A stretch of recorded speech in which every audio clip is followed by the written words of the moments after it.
Hey everyone, welcome to How to PC channel, and in today's video I'm going to show you how to install Flow app on your device. So let's open up Play Store or App Store, just tap on it.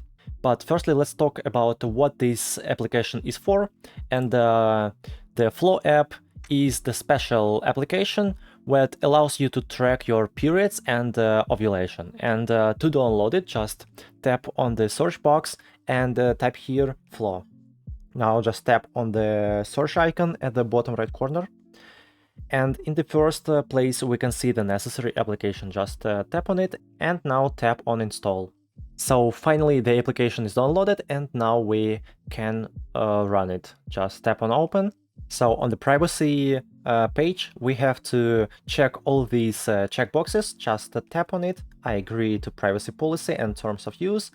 This one and the third one if you want. So after that, tap on next. And now we have to answer all the questions.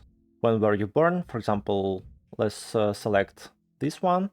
And here choose the right one for you. So you can keep answering questions or tap on skip at the top right corner. Let's skip it and tap on continue.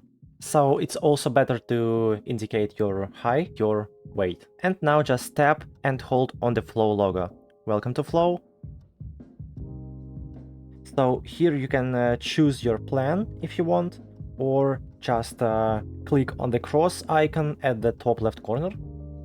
Okay, click on it. And here we can continue with Google or with email. Let's sign up with Google, loading into your account, and finally that's all. And now we can use the app. So guys, if this video was helpful, don't forget to subscribe to my channel, like this video, and leave your comment. Thank you so much. Bye bye.